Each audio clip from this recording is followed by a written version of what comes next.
Hey teams, Lauren here with Bizrok. In this week's video, I want to talk to you about a highly effective tool, and that is the insurance verification form. So front office team, this video is for you.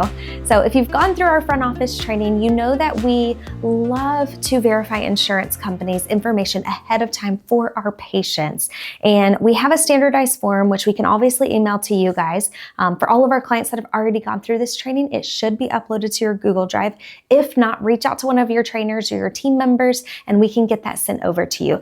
But guys, our insurance verification form is a great tool and template for you to verify patients' information accurately, collect the deductibles and maximums and frequencies and typical procedure codes that you would typically use, but also it walks you through important questions that are often missed in a dental practice whenever we're verifying. Guys, it's no secret that it is really hard and time consuming to actually get a live person on the phone with the insurance company, right? We're chasing them down. We're asking for fax backs. We're jumping through email portals. Guys, I get it. We've all been there. But if you have a streamlined sheet, a streamlined insurance verification form that has all of the necessary information, whenever you finally pick up the phone to call that insurance company, you should be able to capture everything ahead of time. Now, our form has typical procedure codes that we see for most dental practices.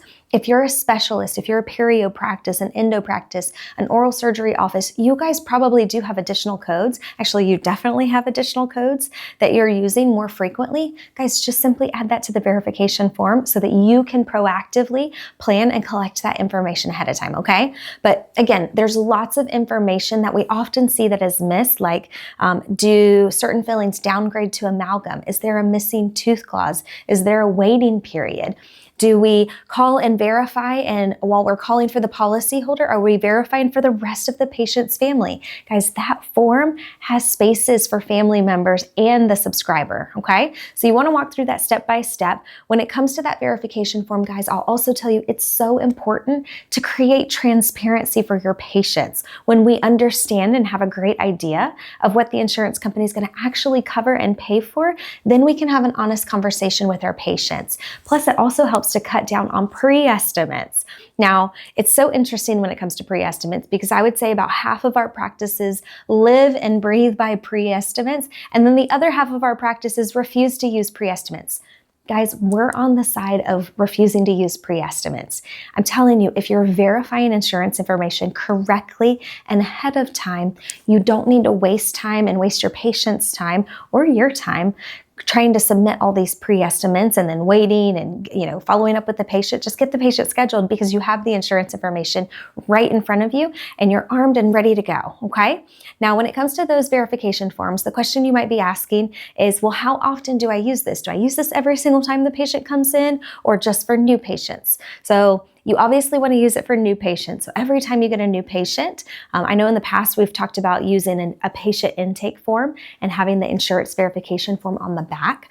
Those new patients, you absolutely want to get a full breakdown of coverage before they ever come in. As far as for your recall patients, we recommend anytime there is a new benefit year, which is usually January. For most plans, it's January 1st. So as your recalls are coming back in, yes, guys, that means we re-verify.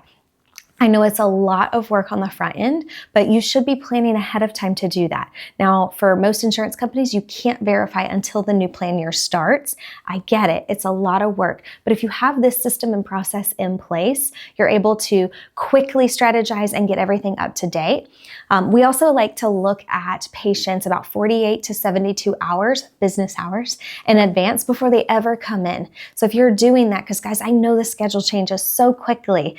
Personally, I like to get to the point where I'm looking about a week out at my patients and verifying. And what I love to do is look at all of the patients a week out and quickly write up the insurance verification form and then see which patients have the exact same plan. And so whenever I call, maybe it's Cigna, right? I call Cigna and I'm verifying for one patient and I know that I have two other patients with Cigna. I'm able to say, hey, Susie, insurance coordinator, can you help me? Can you verify this information for these other two patients or these other two families while I have you on the phone? Guys, that's why it's so important to be kind to every person you speak to, whether it's a new patient, a recall patient, a doctor referring, a vendor, and yes, an insurance company. Why? Because it's the right thing to do.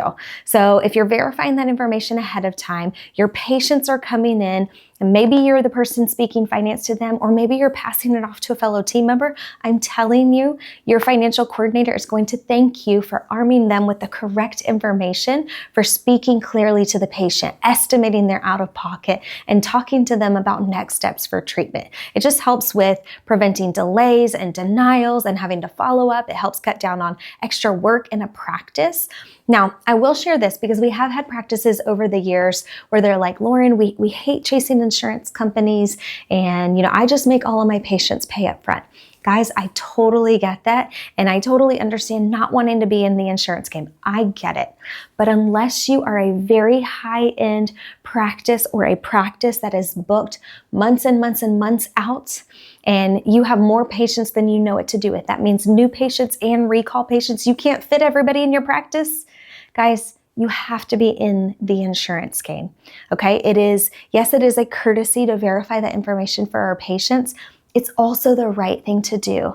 Guys, we know how confusing insurance can be. And so by taking off that stressor from our patients, we are serving them, and we're being exceptional because we're going above and beyond to set them up for success, but also, guys, to set our practice up for success. Again, it cuts down on all of the follow-up, it cuts down on delays and denials, and so we want to be more productive as a practice, but also nobody wants to do extra work. I promise I get it. So download that form. If you get stuck or if you need help customizing it for your practice, because maybe there's specific procedure codes that you use as a specialty office, guys, reach out to your Bizrok trainer. Send us an email, info@bizrok.com. Our team would be more than happy to help you and guide you and create that for you. But as always, guys, we can't wait to see you and serve you soon.